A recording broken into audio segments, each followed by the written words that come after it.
saja alam raya ilahi dan manusia. Hanya saya nyanyi dalam bahasa Inggris karena kadang-kadang lebih kena, saudara ya, lebih menyentuh. Dan terima kasih, Tuhan memberkati, puji Tuhan. Kita lihat ayat untuk minggu ini, Mazmur 111 ayat 10. Mazmur 111 ayatnya yang ke-10. Mazmur 11 ayatnya yang ke-10. Mari kita baca, sudah ada di layar. 1, 2, 3. Permulaan hikmat adalah takut akan Tuhan. Semua orang yang melakukannya berakal budi yang baik. Puji-pujian kepadanya tetap untuk selama-lamanya. Ada akal budi hebat tapi pakai untuk jahat, saudara ya. Tapi Alkitab tulis takut akan Tuhan, permulaan hikmat takut akan Tuhan, dan akal budi yang baik, saudara ya. Saudara tidak bikin laporan kosong, saudara tidak akan mark up karena saudara berakal budi yang baik. Setuju, katakan amin. Tapi saudara-saudara, dikatakan permulaan hikmat adalah takut akan Tuhan. Ilmu pengetahuan hanya mengulang apa yang Alkitab tulis. Saya berikan contoh, buku tertua di Alkitab itu buku Ayub, saudara ya. Kurang lebih 3.500 tahun, saudara-saudara. Apa yang ditulis di kitab Ayub ya bukan Kejadian, karena buku-buku ini ditulis menurut penterjemahan. Mana yang diterjemahkan lebih dulu, itu yang dimasukkan sebagai urutan. Jadi ini tidak berurutan menurut kronologi atau menurut waktu. Nah, Ayub itu ada jauh sebelum Musa, dan Ayub menulis di dalam Ayub pasalnya yang ke-26 ayatnya yang ke-7. Saudara-saudara, ketika orang berdebat tentang bumi itu ada yang pegang, ada legenda Yunani yang berkata bahwa bumi itu ditopang oleh seorang kuat, yang saudara tahu siapa orangnya. Kemudian ada bumi yang di atas punggung kura-kura atau punggung turtle. Tapi saudara lihat, Allah membentangkan utara di atas kekosongan dan menggantungkan bumi pada kehampaan. Bumi ini nggak ada yang topang, dia beredar di dalam urutan, di dalam orbit, di dalam rotasi yang sesuai dengan firman Tuhan. Kenapa bumi itu tidak jatuh, padahal tidak ada dia digantung dalam kekosongan? Karena Ibrani 1 ayatnya yang ketiga, engkau menopang alam semesta ini dengan firman Tuhan. Saudara, tidak ada yang berpikir tadi pagi tumbuh-tumbuhan masih keluarkan oksigen atau tidak, tapi Tuhan menopang dengan firman-Nya. Tidak ada yang berpikir apakah ekor kuning kawalinya dan ikan tuna masih ada di laut. Tuhan menopang dengan firman-Nya. Saudara-saudara, Dia mengatur segala sesuatu. Ia adalah cahaya kemuliaan Allah, gambar wujud Allah, dan menopang segala sesuatu yang ada dengan firman-Nya. Para ahli atom berkata, kenapa di dalam atom itu ada proton dan elektron, tapi kok tidak meledak? Padahal ini dua kutub yang berbeda, karena Tuhan menopang segala sesuatu dengan firman-Nya. Saudara-saudara, jadi apa yang tidak bisa ilmu pengetahuan jawab, takut akan Tuhan akan menjawabnya. Jadi bumi itu ditopang pada kehampaan, bumi itu ditaruh pada kehampaan, lalu dia melakukan orbit, dia melakukan rotasi, semua ada di dalam kontrol Tuhan. Bumi itu dibuat miring 23,5 derajat, kalau dia bergeser sedikit, ahli-ahli berkata terjadi kekacauan di bumi ini, gravitasi bisa hilang, kita bukan lagi di bumi, kita bisa melayang di angkasa, saudara-saudara. Tapi siapa yang menopang semuanya? Tuhan menaruh ini dalam kehampaan dan dia menopang dengan firman-Nya. Saudara-saudara, luar biasa. Jadi walaupun saudara banyak uang, ada rencana mau tinggal di Mars, tidak usah saudara booking karena Tuhan bilang bumi itu tempat tinggal kita, saudara ya. Tidak ada yang lain. Ya, orang sudah coba, selada bisa hidup di sana katanya, pakai tabung dan sebagainya. Tapi saya mau berkata buat saudara, Tuhan sudah berfirman dari sejak awal bahwa manusia tinggal di bumi, saudara. Puji Tuhan. Lalu saudara-saudara, ada banyak orang bertengkar bumi itu kotak.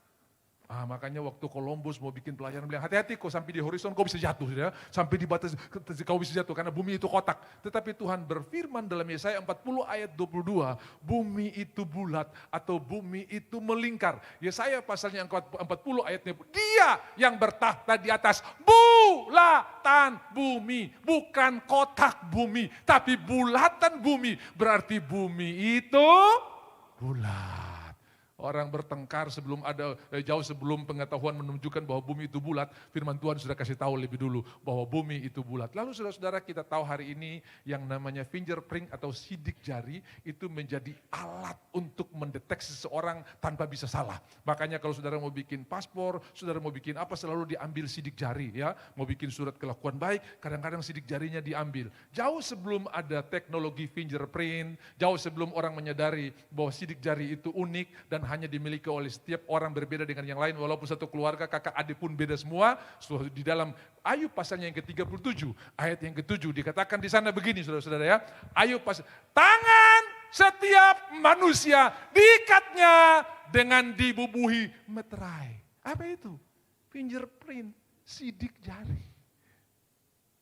Saudara, hampir 300 juta manusia di Indonesia ini tak ada satupun yang sidik jarinya sama. 1,3 miliar penduduk Cina, penduduk terbesar di bumi, tak ada satupun yang sama sidik jarinya. Kenapa? Karena setiap manusia telah dibubuhi seal atau meterai. Jadi saudara bisa lihat jauh sebelum orang menemukan tentang fingerprint atau sidik jari, Alkitab sudah memberitahunya. Betapa hebatnya Alkitab itu untuk kita mengetahui bahwa perbuatannya luar biasa. Jadi saudara dengan orang lain beda, berhenti mengcompare diri saudara dengan orang lain. Masing-masing saudara unik, masing-masing saudara punya yang berbeda. Kalau orang bilang penyu hijau itu langka karena tinggal beberapa ekor, saudara lebih langka lagi karena cuma ada satu saudara di muka bumi ini. Saudara ya, saudara lebih langka lagi ya. Kalau penyu yang bilang langka itu masih ada 10-20 ekor mungkin saudara-saudara ya. Tapi saudara cuma satu-satunya. Fingerprint saudara berbeda dengan yang lain. Karena Alkitab sudah tulis, tangan manusia telah engkau seal atau engkau berikan meterai. Yaitu sidik jari, yaitu fingerprint saudara. Jadi ketika sidik jari diambil, langsung bisa dilacak. Oh ini orang ini, oh ini orang ini. Ya saudara-saudara, langsung di-copy, langsung dimasukkan data. Lewat sidik jari itu kita bisa tahu siapa orangnya. Makanya di database negara kita tuh, wah saudara-saudara, ada sidik jari semuanya, saudara ya. Orang-orang yang pernah berurusan dengan surat kelakuan baik dan sebagainya, pasti ada sidik jari. Saudara yang pernah berurusan dengan imigrasi untuk bikin paspor, pasti ada sidik jari saudara. Dan itu meterai atau seal yang Tuhan berikan buat kita semua. Jadi takut akan Tuhan, permulaan hikmat adalah takut akan Tuhan. Bisa bilang amin? Ada 2 event penting, ini minggu terakhir di bulan Januari. Minggu depan kita sudah ada di tanggal 4 minggu pertama bulan Februari. Dan kabar baik buat saudara yang lahir tanggal 29 Februari bisa dirayakan ulang tahunnya bulan depan saudara ya. Karena kali ini, tahun ini bulan Februarinya ada 29 ya. Dan saya tolong himbau, saya menganjurkan saja, tolong menunya dibuat 4 kali lipat. Karena 4 kali saudara nggak bikin ini baru kali ya. Jadi dilipat gandakan saudara. Dan ada event penting yang pertama, khusus untuk Tanah Papua, kita akan merayakan Injil Masuk yang ke-169 tanggal 5 Februari. Hari Senin itu libur fakultatif, kecuali bank mungkin ya. Karena yang di bank yang Kristen disuruh pergi beribadah, kalau ada ibadah, balik lagi katanya. Tapi banknya tetap buka. Kecuali instansi yang lain saudara-saudara, itu libur fakultatif tanggal 5. Lalu saudara-saudara, tanggal 14 hari Rabu, jangan lupa kita ada election day ya, hari pemilihan umum. Nah, saya sebagai gembala menganjurkan saudara jangan golput, pilihlah apa yang sudah Tuhan taruh di hati saudara, karena bagaimanapun juga Tuhan berdaulat penuh atas Indonesia. Saya percaya gereja Tuhan sementara bangkit berdoa, dan saya dengar ada program doa puasa Ester di awal Februari 1-3 saudara-saudara ya, di Menara Doa bagi segala bangsa di Sentani, untuk election, untuk pemilu, supaya bisa berjalan dalam berkat dan anugerah Tuhan. Orang tanya, Bapak pilih siapa? Nanti yang menang itu yang saya pilih, saudara-saudara ya. Karena tahun 2022 ada banyak jemaat yang tanya waktu Piala Dunia, Bapak punya tim siapa? Nanti yang juara itu yang Bapak punya, saudara ya. Nah, saudara-saudara, tapi saudara-saudara saya menganjurkan saudara untuk mengambil atau menggunakan hak pilih saudara, ya. Nanti saudara akan dikasih 5 kertas, ya. Yang pertama saudara akan pilih anggota dewan untuk kota kabupaten, yang kedua untuk provinsi, yang ketiga untuk DPR RI, dan yang keempat untuk DPD, utusan daerah, dan yang kelima untuk presiden. Jadi jangan saudara taruh susun 55 terus tikam dempaku dari atas 1 kali, pasti salah saudara ya. Karena itu gaya noken saudara ya, gaya noken itu tapi saudara ya pilihlah sesuai dengan yang saudara sudah siapkan. Hari ini telinga kita harus tetap terarah kepada Tuhan supaya saudara sehat. Karena di pemilu ini banyak orang stroke, banyak orang sakit gara-gara terlalu banyak nonton media, telinga merah. Akhirnya game over saudara-saudara ya. Banyaklah, incline your ear to my saying, arahkan telingamu buat perkataan Tuhan. Karena itu mendatangkan kesembuhan bagi kita semua. Saya percaya Tuhan mengontrol Indonesia, ya, kemuliaan Tuhan ada atas Indonesia, dan bagi Tuhan tidak ada yang mustahil. Siapapun yang memimpin, tetap Tuhan di atas segalanya. Tetap Tuhan di atas segalanya. Saudara-saudara, Firaun yang hebat tidak bisa mengalahkan rencana Tuhan. Nebukadnezar yang jago sekali sampai Kores bingung, kenapa kok dia bisa kalah ya? Padahal dia bangsa yang luar biasa. Ya, sudah bisa bayangkan Persia saja bisa memimpin 127 negara, apalagi Babilonia itu sudah lebih banyak lagi. Sampai Kores bingung, kok dia bisa kalah ya? Dia punya benteng dan persediaan makan bertahun-tahun yang luar biasa di dalam istana Babilonia, sudah ya. Bisa kalah, sudah bisa kalah. Kenapa? Karena Tuhan di atas segala-galanya. Suara Tuhan di atas air bah, suara Tuhan di atas segala-galanya. Suara Tuhan melebihi segala-galanya. Makanya kita bisa bilang begini, saudara-saudara. Engkaulah Tuhan, Engkaulah Raja. Berdaulat, berdaulat atas hidupku, ku berserah penuh. Almarhum Presiden kita Gus Dur pun pernah bercanda, ya dia mungkin bercanda tapi serius, saudara. Saya tidak takut orang Kristen, tapi saya takut doanya orang Kristen, saudara ya. Gereja kalau berdoa, ada sesuatu yang terjadi atas bangsa ini. Ada sesuatu yang luar biasa yang akan terjadi. Itu sebabnya mari kita satukan hati. Saudara punya pilihan boleh beda, tapi kita tetap berdoa kepada Tuhan. Datanglah kerajaanmu, jadilah kehendakmu di Indonesia seperti di dalam surga. Bisa bilang amin? Kalau orang luar saja lagi berdoa buat kita, masa kita tuan rumah tidak berdoa buat kita, saudara ya. Kalau orang-orang lain Tuhan bangkitkan untuk berdoa buat Indonesia, masa kita tidak bisa berdoa. Saudara, habiskanlah waktu untuk lebih banyak memperkatakan berkat atas Indonesia. Dapatkah tulang-tulang kering ini hidup kembali? Engkau yang tahu Tuhan. Dapatkah Indonesia mengalami revival? Engkau yang punya jawaban Tuhan. Dapatkah Indonesia mengalami kemenangan yang luar biasa? Engkau yang tahu Tuhan. Bernubuatlah, ya, bernubuatlah atas Indonesia. Bernubuatlah atas tulang-tulang kering. Hei tulang kering, ada kehidupan. Dan apa yang sudah ucapkan, itu merupakan doa yang naik ke hadirat Tuhan. Kadang-kadang saudara-saudara, di dalam ibadah semua orang mengaminkan setiap doa yang dinaikkan. Betul tidak? Kami berdoa buat pemerintahan Indonesia, semua bilang amin. Biar Tuhan tolong, presiden yang ada Joko Widodo, wakil presiden Maruf, amin. Kami berdoa, semua bilang amin, Tuhan tolong. Habis ibadah selesai pergi ngopi, dasar memang Jokowi itu kacau sekali. Terasa sama dengan yang diaminkan di sini, saudara ya. Jadi saudara, apa yang sudah ngomong di warung kopi, di meja makan itu harus sama dengan apa yang sudah aminkan di sini. Bisa bilang amin? Karena itu bagian dari doa. Berarti kok pura-pura tulus saja, saudara ya. Kalau orang pura-pura tulus berarti tidak tulus. Kalau orang pura-pura gila berarti waras.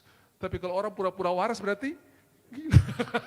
Di Alkitab ada tuh, Mazmur 34, dari Daud pada waktu ia pura-pura tidak waras. Pura-pura gila. Nah kalau pura-pura gila berarti keadaan yang sebenarnya adalah waras. Atau tidak gila. Bilang kiri kanan jam pura-pura Nah saudara-saudara, kenapa? Karena kuasa Tuhan melebihi segalanya. Bernubuatlah atas bangsa ini. Alkitab kita dimulai dengan kuasa perkataan. Jadilah terang. Tuhan tidak berkata apa yang dia lihat, tapi dia berkata apa yang ingin dia lihat. Gelap gulita menutupi bumi, kelam kabut di mana-mana. Dan dia tidak berkata apa yang dia lihat. Dia berkata apa yang ingin dia lihat. Jadilah terang. Sudah bisa lihat perdebatan hancur-hancur hari ini. Saling menjelekkan, saling menjatuhkan. Tapi yang kita inginkan, ingin kita lihat ada kesehatan, ada kesatuan, ada persatuan di antara bangsa ini. Banyak orang berusaha untuk memecah belah, tetapi Tuhan telah pakai gereja Tuhan untuk menyatakan kemuliaan atas Indonesia. Indonesia pasti penuh kemuliaan Tuhan. Dan kita hidup dalam zaman yang luar biasa, di mana penuaian yang luar biasa sementara terjadi. Di seluruh dunia, roh Allah bekerja, kata kitab Nabi Yesaya, seperti air menutup lautan. Ada penuaian yang luar biasa. Saya ingat waktu COVID, saudara, kalau kita ajak orang-orang yang bukan percaya, bukan Kristen pergi ke gereja, jangankan bilang injak gereja, halaman gereja saja haram. Tapi waktu COVID, semua rumah orang-orang yang tadi bilang haram di gereja dimasuki oleh Injil. Karena saudara klik di YouTube, semua keluar Injil semua. Kenapa? Seluruh gereja online dan dia naik di atas semua, di awan, di cloud, saudara ya. Kau salah ketik, langsung keluar ibadah. Kau salah tombol, langsung keluar ibadah. Ibadah dan semua orang. Dulu saudara-saudara, orang Pentakosta kalau pergi ke bioskop itu dianggap sudah murtad. Kau sudah berdosa itu. kau sepi di bioskop. Tapi hari ini saudara, yang bilang kau semurtad, bioskop yang masuk di depan kamar saudara ya. Bukan dia pergi ke bioskop, bioskopnya yang masuk ke rumahnya saudara. Harus jauh lebih hebat, dia lebih murtad kan saudara-saudara. Yang pergi ke bioskop sudah murtad, apalagi yang bioskop masuk ke rumahnya saudara-saudara ya. Dan itu tidak bisa kita pungkiri hari-hari ini. Tetapi Tuhan berikan kita kekuatan untuk bisa memilih apa yang baik, apa yang berkenan, dan apa yang sempurna. Karena kita semua ini dari Tuhan ya.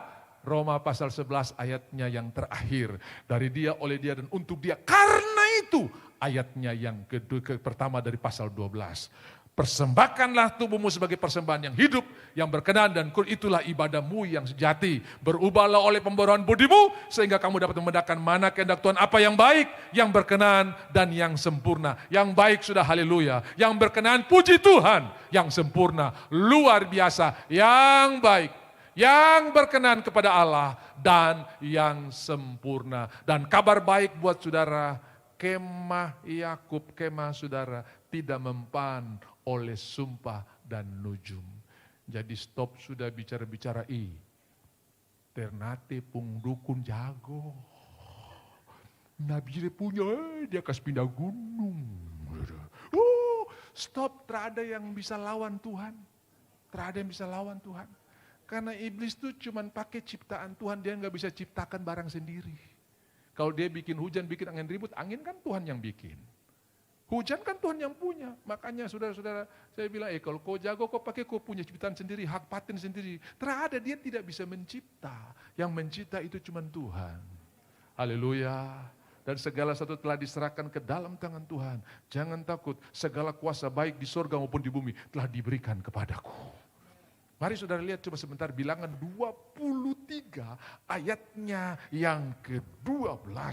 Ya, ayatnya yang ke-12. Bagaimana kemah Yakub tidak mempan oleh sumpah dan nujum. Sekali saudara diberkati, berkat itu tidak pernah Tuhan tarik. Sekali saudara diberkati, saudara pasti akan diberkati saudara. Pasti, sekali saudara anak Tuhan, saudara punya status tidak akan berubah. Saudara adalah orang yang diberkati oleh Tuhan. Nanti kita lihat bagaimana progresnya dari Yakub sampai Israel, tetap Tuhan berkati. Oh kalau kau sudah, kalau kau masih Yakub, ya kau tahan sendiri dong, pung opo-opo. Tapi kalau nanti kau jadi Israel, saya yang tanggung jawab. Tidak saudara lihat, sesungguhnya bilangan 23 ayatnya yang ke-22. Bilangan 23 ayat 22. Ya, bilangan 23 ayatnya yang ke-22, Allah yang membawa keluar dari Allah nih. Kalau di sini bilang yang bawa keluar, kalau di sana mereka dulu ya. Allah yang membawa mereka keluar dari Mesir. Siapa? Orang Israel.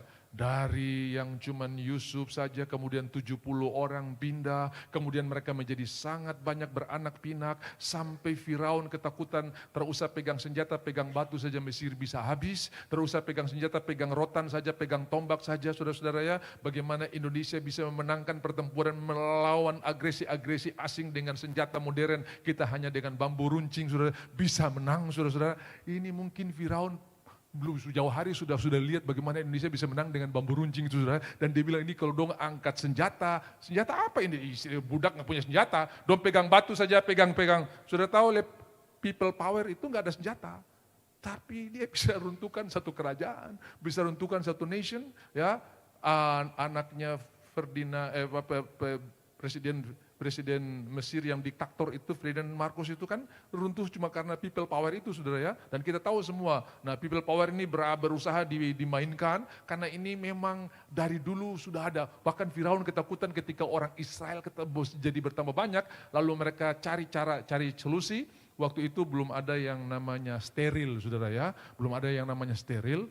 Nah saya tanya bagaimana mengendalikan populasi monyet yang ada di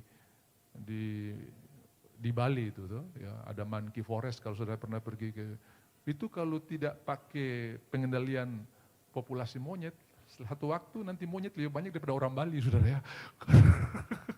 Nah saya tanya sama mereka gimana, oh rupanya disteril saudara ya, jadi monyet-monyet ada yang dikebiri ya, ini untuk mengendalikan. Nah kalau domba itu di New Zealand, populasi domba itu lebih banyak daripada populasi manusia. Itu di Selandia Baru saudara ya. Tapi domba itu kan binatang ternak yang digunakan untuk banyak hal ya, bulunya, dagingnya, ya toh. Tapi kalau monyet, kecuali di Manado ya, di Manado memang monyet habis rata sudah ya.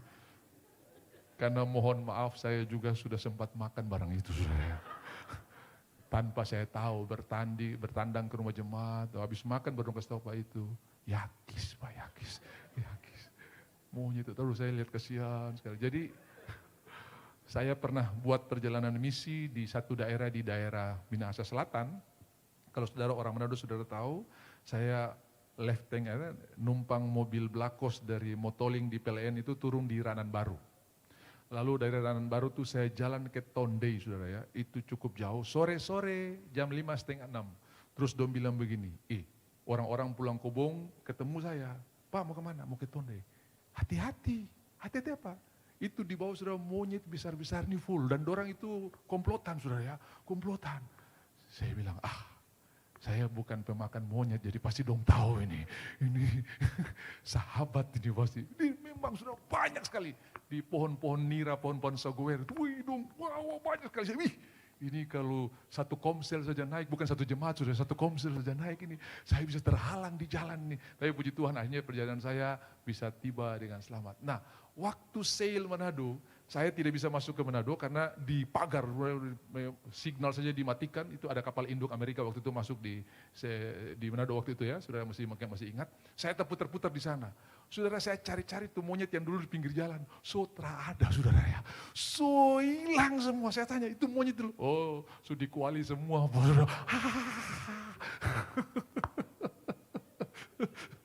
Waduh saudara-saudara ya. Makanya hati-hati kita buat perjanjian dengan orang-orang ini karena bisa saja bilang tong tukar tambah kau kirim monyet saya kirim ikan begitu kira-kira ya. Karena di Manado itu semua ikan. Semua ikan. Ikan apa? Ikan ayam. Ikan apa? Ikan bebek. Ikan apa? Ikan babi. Ikan apa? Ikan monyet, saudara ya. Ikan apa? Ikan kuda. Wayang kuda, saudara ya. Waduh. Jadi di satu daerah namanya Tompaso itu, saudara, banyak kuda-kuda yang suka dilatih untuk ikut perlombaan. Kalau sampai dia punya kaki masuk lubang terus patah, itu jadi konsumsi. Ya, itu sudah tidak bisa ikut perlombaan lagi. Biar diplester ya, jadi konsumsi. Pak Pendeta, ada berkat. Apa itu? Kuda. Oh, kasih. Istri saya lagi di dalam. Saya bilang, jangan bilang dia, jangan bilang. Saya bilang, kau dengar, hari ini saya yang giliran masak. Dia bilang, aduh puji Tuhan, suamiku dapat angin apa, biasa saya disuruh masak. Karena apa? Saya mau masak barang ini supaya dia tidak tahu kalau ini kuda, saudara ya. Jadi saya pikir, saya tanya, saya renungkan kira-kira bumbu apa yang bikin daging merah ini bisa hilang. Karena kuda tuh dagingnya merah banget. Merah banget. Oh, saya ingat. Sate. Tapi bukan sate yang ditusuk, dong bilang sate belanga itu saudara ya. Jadi bumbunya sate, saya taruh semua jintan, ketumbar apa semua. Sampai betul, dia pun warna merah, hilang saudara ya. Gara-gara bumbu yang banyak. Begitu istri saya makan, dia bilang, beginilah kalau lain kali dapat sapi bikin model begini enak sekali saudara ya. 2 hari kemudian teman-teman datang, bagaimana ibu kemarin enak? Oh enak sekali, saya sudah rekomendasi kalau dapat yang begini, bikin lagi begini enak sekali. Dorong mulai ketawa satu dengan yang lain, dia curiga saudara ini, pasti ada yang tidak beres ini. Betul begitu dia tahu kuda, dia gali-gali kerongkongannya, sudah jadi daging saudara ya, gak mungkin keluar lagi saudara ya. Nah saudara, karena saudara sudah ribut di luar dengan banyak partai yang berbeda, saudara terhibur dulu di rumah Tuhan saudara ya, supaya besok kau pilih dengan sukacita dan dengan hati yang bergembira. Bisa bilang amin? Jadi 2 event ini jangan dilupakan, kemah Yakub tidak akan. Nanti kita lihat ayatnya yang ke-23. Tuhan bawa mereka keluar seperti tanduk kekuatan. Lalu ayat 23, apa yang ditulis di sana? Kemah Yakub, pertama Yakub saudara ya. Lalu yang kedua Israel. Maksudnya apa? Sebab tidak ada mantra yang mempan terhadap Yakub. Waktu kau masih jatuh bangun, waktu kau masih melakukan hal-hal yang mungkin belum berkenan kepada Tuhan, tapi yang kau tahu Tuhan tetap mengasihi saudara, dia tidak batalkan rencananya. Yakub, kalau kau belum berubah, saya akan tolong kau yang atasi sendiri. Nanti kalau kau sudah di Israel, baru saya bertanggung jawab penuh. Tidak, masih Yakub pun Tuhan bertanggung jawab penuh. Sampai Israel, keadaan seperti apapun saudara, Tuhan tetap bertanggung jawab penuh dalam hidup saudara. Kau Yakub, kau Israel, kau dulu masih begini, sekarang kau tetap Tuhan bertanggung jawab. Ya, jadi saudara jangan salah ajar. Kau kalau tidak baik-baik, Tuhan tidak sayang kau. Tidak, Tuhan sayang kau. Masih kasih ingat buat orang-orang yang takut pergi ke gereja, Tuhan sayang kau. Dulu saya kalau lihat orang Kristen tidak pergi ke gereja hari Minggu olahraga, ambil sepeda, saya jengkel sekali terhormati Tuhan. Tuhan suka kasih napas. Tapi hari ini pandangan saya berbeda, saudara. Saya bilang, Tuhan terima kasih, dia masih hidup, kasih dia kesempatan untuk bisa menikmati berkat Tuhan yang luar biasa. Aku berkati dia, semoga dia diberkati Tuhan dalam olahraganya, bisa diberkati. Kenapa? Tuhan bisa bekerja, walaupun orang-orang ini sementara di jalan ketika saudara berdoa. Amin. Sedangkan kau marah-marah, kau kutuk-kutuk saya, Tuhan bekerja, apalagi kau berkati, kau senada dengan Tuhan. Bisa bilang amin? Senada dengan surga, gitu kan. Datanglah kerajaanmu, jadilah kehendakmu di bumi senada dengan surga. Di bumi seperti surga, artinya kita yang menyesuaikan dengan surga, bukan surga yang menyesuaikan dengan kita. Senada dengan surga. Baik Yakub maupun berubah menjadi Israel, tetap musuh punya mantra tidak mempan. Pada waktunya akan dikatakan kepadanya Yakub, begitu juga kepada Israel, keajaiban yang diperbuat Allah. Baik Yakub maupun Israel. Apa itu Israel? Pangerannya Tuhan. Apa itu Yakub? Penipu. Di sungai Yabok, Tuhan berkata, siapa namamu? Karena dia bilang begini, aku tidak akan melepaskan engkau sebelum engkau memberkati aku. Dia masih Yakub. Dan Tuhan berkata, mulai hari ini engkau bukan lagi Yakub, tapi engkau Israel. Pangerannya Tuhan. Baik Yakub maupun Israel, Tuhan memberkati. Pulang sampaikan kabar baik ini buat orang-orang ini. Tuhan mengasihi engkau, Tuhan memberkati engkau. Baik kau Yakub maupun kau menjadi Israel, tetap Tuhan mengasihi engkau.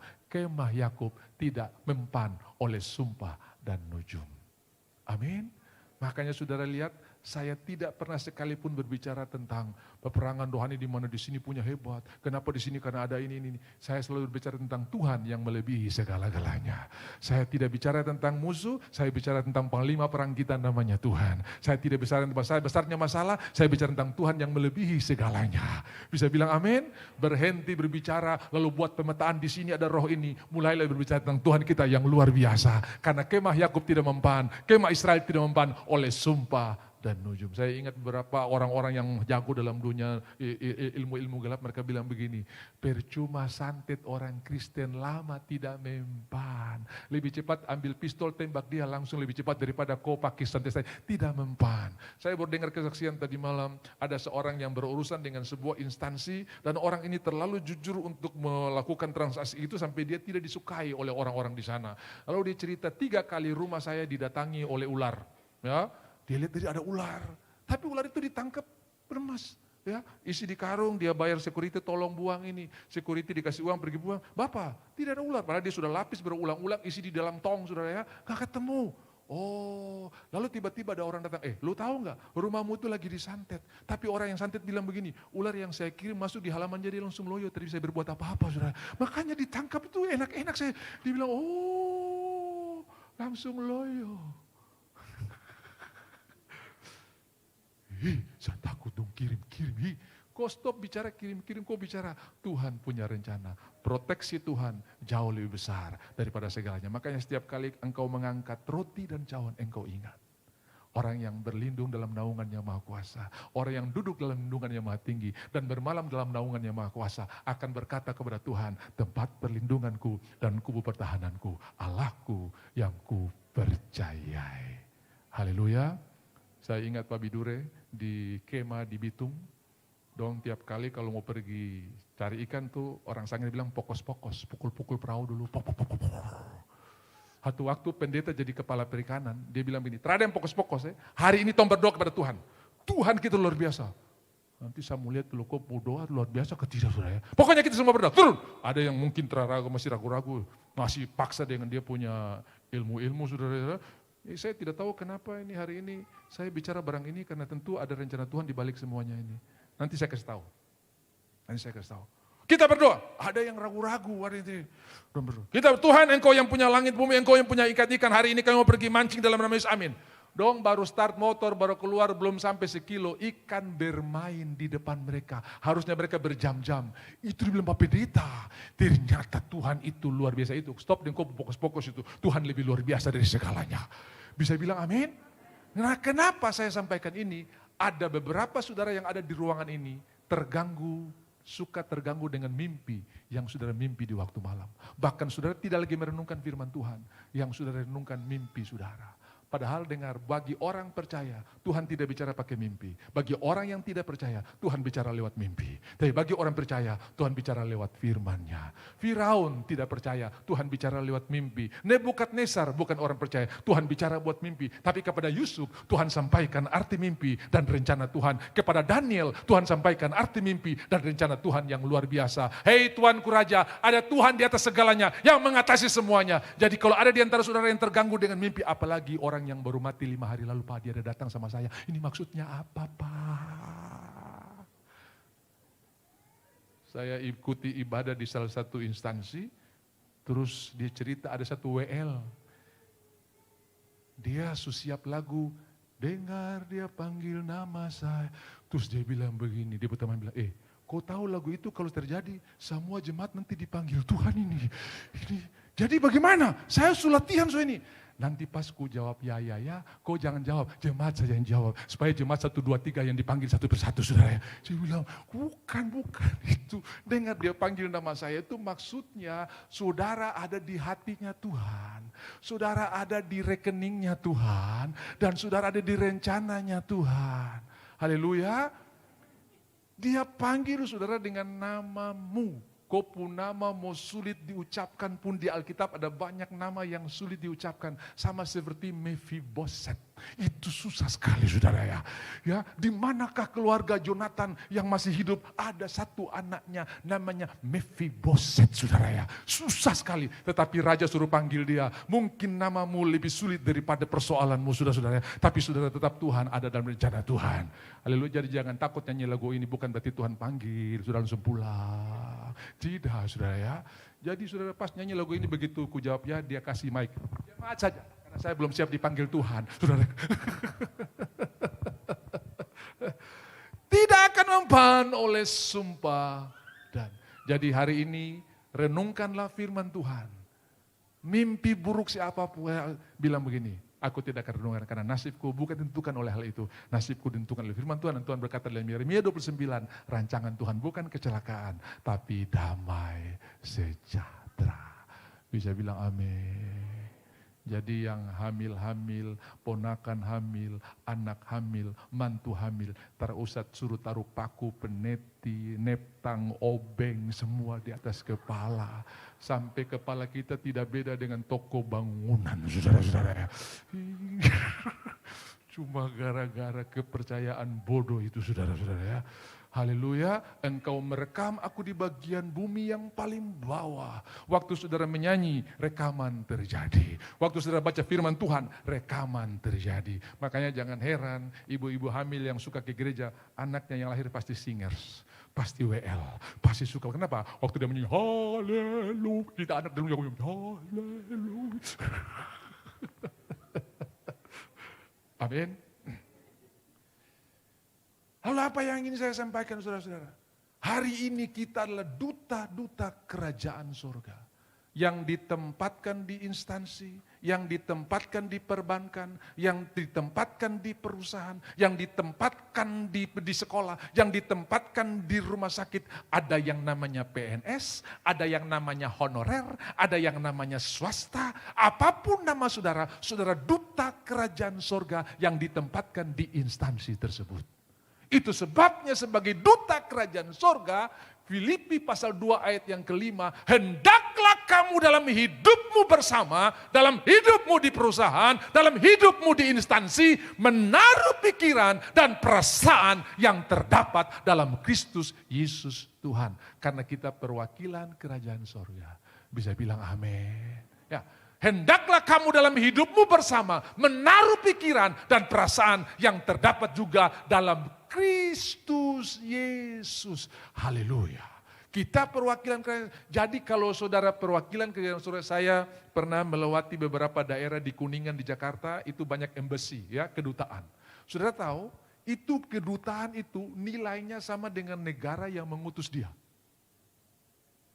Jadi berani saudara serang kedutaan sama seperti saudara menyerang negara itu.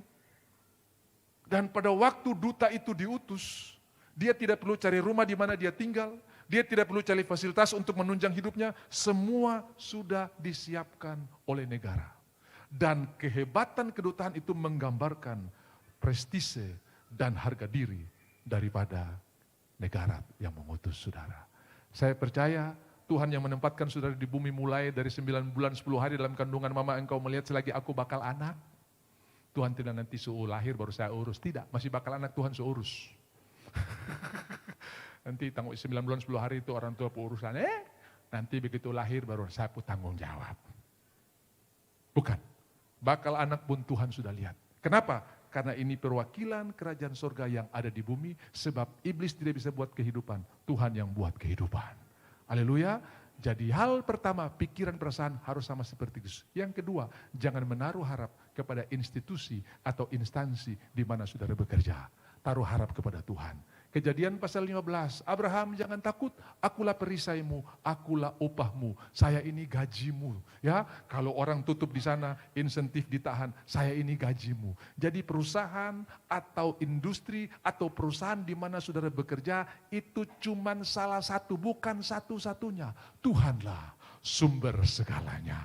Berharaplah kepada Tuhan, karena Tuhan masih punya orang Majus di tengah jalan mendatangi rumah saudara. Kita tidak tahu dari mana, tapi orang Majus itu akan bawa semua keperluan saudara menurut kekayaan dan kemuliaanmu. Mereka membawa emas, kemenyan dan mur, karena Maria dan Yusuf dan Maria tidak sanggup melakukan perjalanan-perjalanan ke luar negeri saudara ke Mesir. Tuhan sudah siapkan biayanya. Bahkan untuk menginap di hotel saja, Alkitab tulis no room for them. Tidak ada ruangan buat mereka. Bukan tidak ada ruangan di hotel itu, tapi buat mereka tidak ada ruangan. Kenapa? Mereka tidak sanggup membayar untuk kelas yang lebih tinggi. Saya minta satu kamar, double bed atau king bed yang paling murah, yang standar.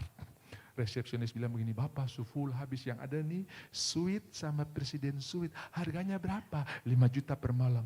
Maria, saya cuma ada 500.000 ini. Beda lagi. No room for them.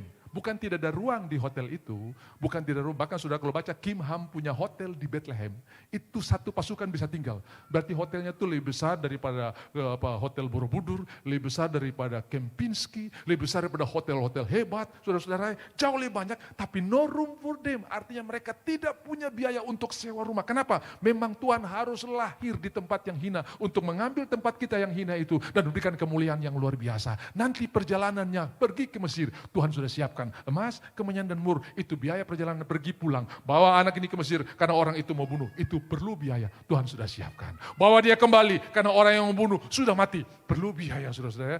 Ini lintas negara, bukan RT RW saudara ya, lintas negara. Dan saudara tahu itu perjalanan cukup jauh. Zaman itu kita kalau naik bis saja dari Kairo mau pergi ke perbatasan itu 8 sampai 12 jam. Sampai di Sinai 8 jam saudara ya. Lalu dari Sinai kurang lebih 3,5 jam sampai 4 jam. Sudah bisa bayangkan tuh bis lari kecepatan rata-rata 100 km per jam. Sudah bisa kali, kalau dia menempuh waktu 10 jam saja, berarti kurang lebih ada 1.000 kilo. Anyer Panarukan. Jakarta Surabaya nggak sampai 1.000. Ya, kalau sudah ikut tol dari Jakarta sampai di Surabaya itu 700 sekian lah. Ya, 600 atau 700, pokoknya hampir-hampir seperti begitu. Kalau sudah sampai di dekat-dekat Banyuwangi, sudah dekat-dekat di tol-tol akhir itu sudah Probolinggo, sekarang sudah keluar di Grati ya, kalau nggak salah Grati. Udah lewat Probolinggo Timur, itu sekitar 800 kilo. Lalu mereka hanya mengandalkan keledai dan unta untuk berjalan. Berbulan-bulan, berhari-hari. Tapi Tuhan sudah siapkan semua yang kau perlukan.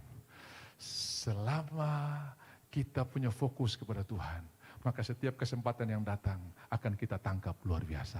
Right place on the right time. Engkau perwakilan kerajaan surga, mari kita lihat. Tuhan mendidik Petrus luar biasa, walaupun dia punya pewahyuan yang luar biasa saudara. Di dalam Matius pasal 16, Tuhan pernah bertanya, Menurut kata orang, siapa aku ini? Semua jawab salah, cuman Petrus yang benar. Engkaulah Mesias, anak Allah yang hidup. Petrus, jawabanmu itu bukan darimu. Itu datang daripada Tuhan. Dan dengarkan, di atas batu karang, aku akan membangun jemaatku. Dan alam maut sekalipun tidak dapat menguasainya. Saya ingat zaman Alam Syaratu Prawinegara zaman Orde Baru, ya, jadi Menteri Agama. Itu banyak gereja yang ditutup dan izin susah sekali. Orang Medan marah. Sedangkan alam maut tidak bisa tutup, apa pula alam syah, saudara ya. Alam maut saja tidak bisa tutup. Dan sudah tahu sampai hari ini gereja tetap ada, karena dibangun di atas batu karang. Kemudian Tuhan mengeluarkan isi hatinya. Saya mau kasih tahu untuk apa saya datang. Saya akan pergi ke Yerusalem nanti, akan ditangkap, akan disiksa. Tapi pada hari yang ketiga, saya akan bangkit dari antara orang mati. Saudara lihat Matius pasal 16, Petrus menarik Yesus ke samping. Lalu dia berkata begini, Tuhan jangan pernah bicara hal itu lagi ya. Jangan pernah ngomong-ngomong barang itu lagi lah. Coba kita lihat ayatnya yang ke-22, Matius pasalnya yang ke-16.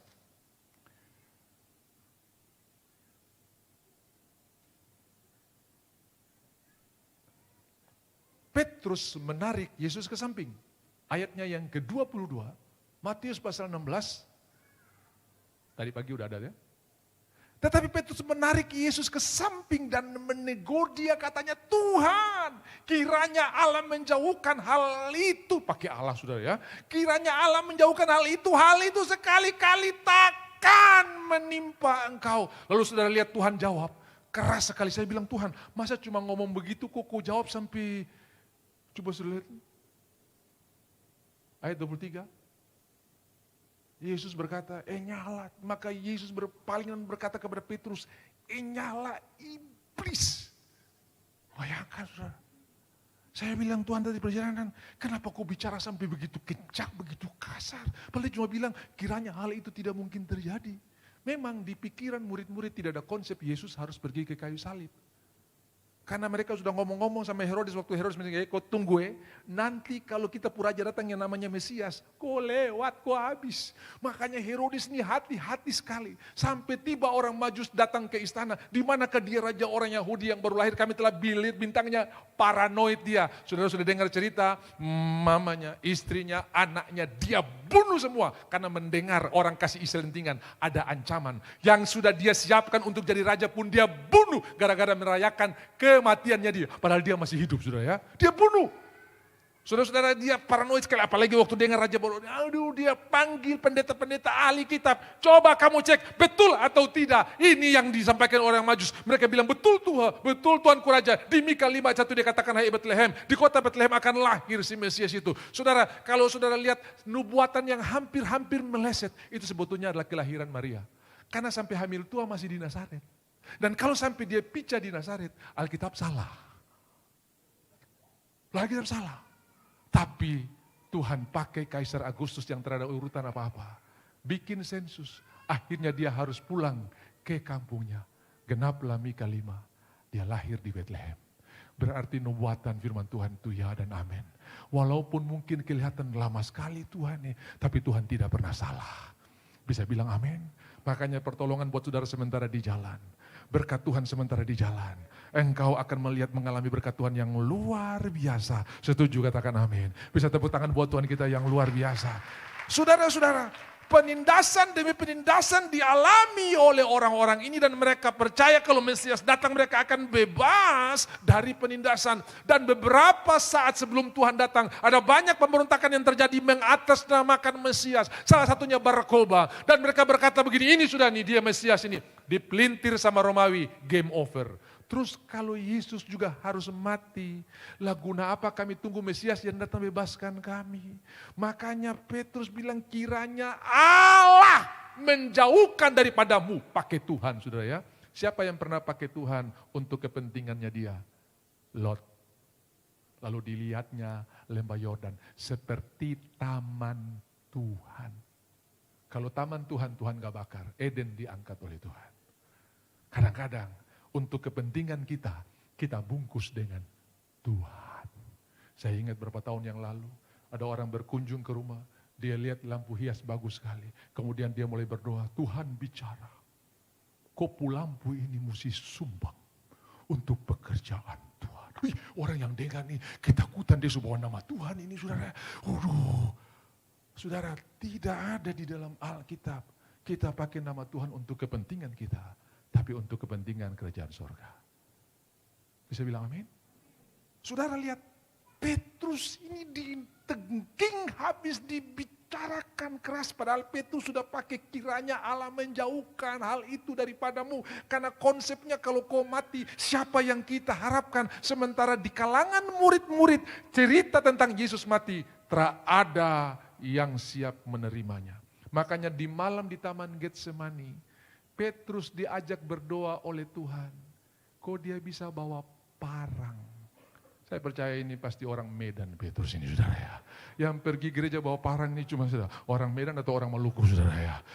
Masa pergi doa kok bisa bawa parang saudara? Kenapa dia bilang terlalu lama Tuhan ini, saya mulai saja. Jadi begitu datang orang-orang menangkap Yesus, Petrus langsung cabut pedangnya. Lalu dia letakkan, ayo cepat saya mulai nih, kamu terlalu ikut. Tuhan bilang sarungkan pedangmu ya. Gagal. Dia sudah berusaha dengan berbagai macam cara supaya Mesias tidak mati. Termasuk pemberitaan pertama dia tarik ke samping. Bahkan di Taman Getsemani pun dia masih menunggu. Ini kesempatan untuk kita kalahkan. Kenapa? Siapa yang kamu cari? Kayak mencari Yesus. Tiap hari aku di bait Allah. Kamu tertangkap saya. Inilah aku. Rubuh semua. Brrrr!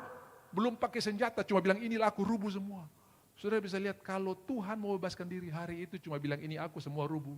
Tapi dia bukan ditangkap. Dia menyerahkan dirinya untuk saya dan saudara.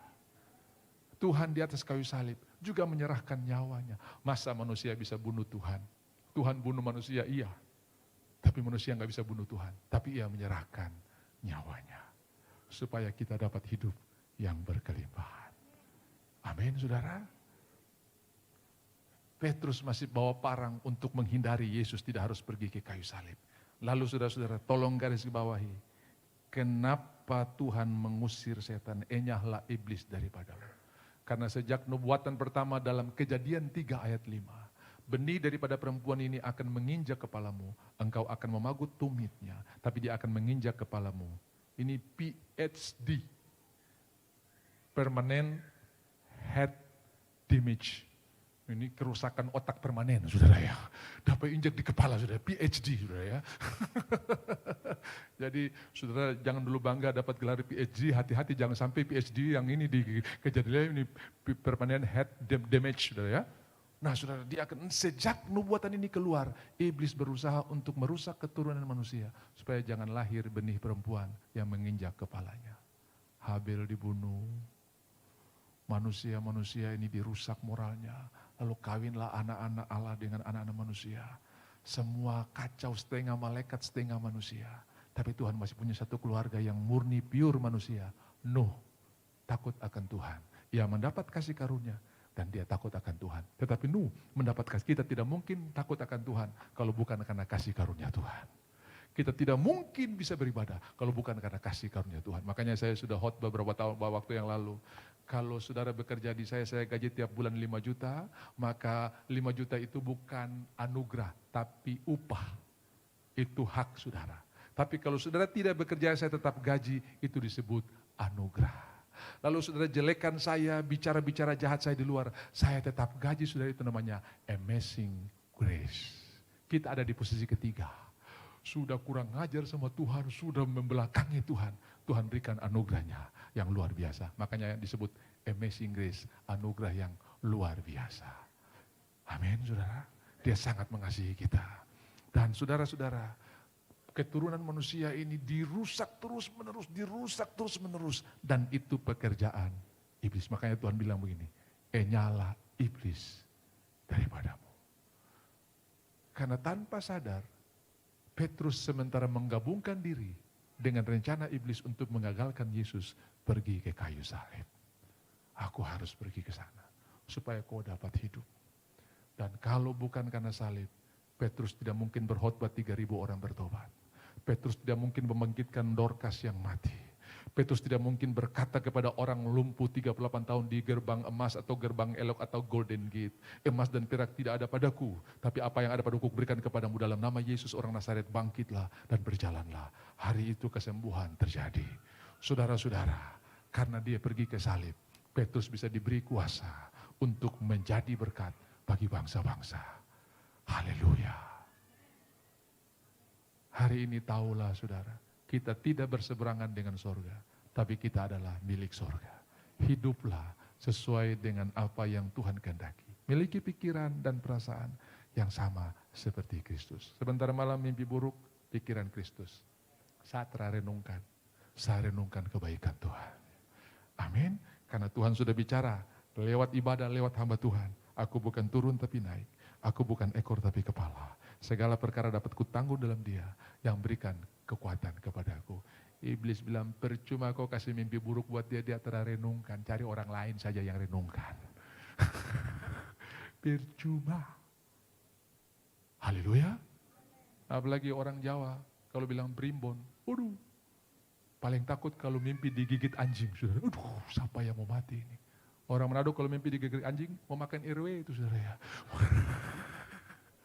Haleluya. Kenapa?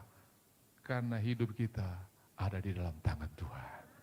Saya berdoa saudara, dalam menghadapi pemilu ini, mari pikiran kita tetap pikiran Kristus. Kenapa? Musim yang baru. Saya renungkan tadi, kok bisa ya ada 5 kertas. Sudah tahu 5 itu apa? Kasih karunia. Ada 5 luka Yesus. Dan 5 itu angka kasih karunia. Artinya apa? Ada musim yang baru buat Indonesia. Ada kasih karunia akan melimpah luar biasa buat bangsa ini. Kenapa? Karena saudara dan saya.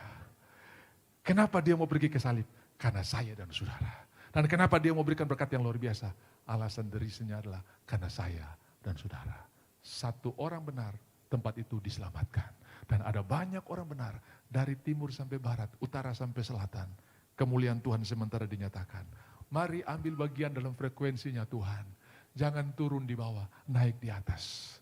Jangan turun di bawah karena sumpah daripada orang, nujum daripada orang tidak mempan untuk kemah Yakub dan saya dan saudara. Hiduplah berkemenangan, khotbah ini belum selesai, masih banyak ayat. Tapi waktu saya sudah selesai, saudara ya. Saya percaya Tuhan punya rencana sementara berjalan terus. Minggu depan kita ada di bulan yang baru. Kita akan terima tubuh dan darahnya. Mengingatkan kita bahwa pelindungan Tuhan akan terjadi buat kita, buat bangsa kita, buat Indonesia. Dan saudara lihat, ada berkat-berkat luar biasa yang terjadi buat Indonesia. Nama Tuhan akan ditinggikan, kemuliaan Tuhan akan dinyatakan. Dan saudara ada di dalamnya. Mari kita bersama-sama bergandengan tangan untuk melihat berkat Tuhan yang luar biasa tercurah atas Indonesia. Mari kita bangkit berdiri bersama-sama. Kita bersyukur atas berkat Tuhan yang luar biasa. Saudara bukan orang di dunia. Saudara ada di sorga. Karena itu berpikirlah, carilah perkara-perkara yang di atas di mana Kristus duduk. Karena dari sana kita berasal. Di bumi kita hanya orang asing. Di bumi kita bukan pemilik. Di bumi kita hanya pendatang. Tapi kita punya tanah air. Dan Tuhan berkati kita selama kita di bumi ini. Selama kita di bumi kita berkelimpahan luar biasa. Kita hidup di dalam anugerah Tuhan yang ajaib. Dan kita tahu kemuliaan Tuhan sementara dinyatakan dengan luar biasa. Kami lepaskan berkat atas bangsa kami. Mari kita bersatu, kami lepaskan berkat atas Indonesia. Kami percaya ada gereja Tuhan yang memberkati Indonesia. Dari timur sampai ke barat kemuliaan Tuhan akan terbit. Kami percaya nama Tuhan ditinggikan hari ini.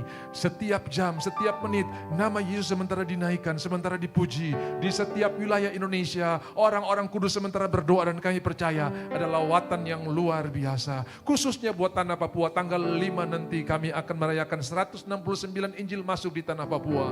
Dan Roma pasal 1 berkata Injil itu kekuatan Allah. Kekuatan Allah ada di sini. Kekuatan Tuhan ada di negeri ini. Ada di tanah ini. Oh, sejak dulu banyak orang berusaha untuk membengkokkan kerajaan sorga. Tapi kami percaya kerajaan sorga ditegakkan. Papua adalah milik Tuhan. Negeri ini penuh kemuliaan Tuhan. Setiap kotanya dilawat oleh Tuhan. Dusun-dusun, pulau-pulau, lembah-lembah. Kemuliaan Tuhan akan dinyatakan. Dan kami percaya kami ada di dalamnya. Kegerakan akan terjadi dan nama Tuhan dipermuliakan. Yang kedua, saya akan berdoa buat saudara-saudara yang sakit, dengarkan. Hari ini kesembuhan sudah menjadi bagian kita. Ada berapa saudara yang terus bermasalah dengan GERD. Saudara-saudara dengarkan, mulai hari ini renungkan firman Tuhan. GERD-mu akan hilang dengan sendirinya. Karena firman Tuhan menjamin itu akan menjadi kesembuhan bagi tubuhmu. Seluruh tubuhmu akan diberkati oleh Tuhan. Mulailah renungkan kebaikan Tuhan. Tuhan, kalau aku masih hidup, semua karena anugerah Tuhan. Tuhan, kalau aku masih bisa ibadah, semua akan mulai bersyukur. Saya percaya GERD tidak akan bertahan di bawah ujian ucapan syukur yang luar biasa. Di mana ucapan syukur dinaikkan, Tuhan hadir. Dan ketika Tuhan hadir, bahkan penyakit tidak bisa bertahan ketika Tuhan hadir. Masalah tidak bisa bertahan, berkat Tuhan akan dicurahkan. Dalam nama Tuhan Yesus, kami yang sakit sudah disembuhkan.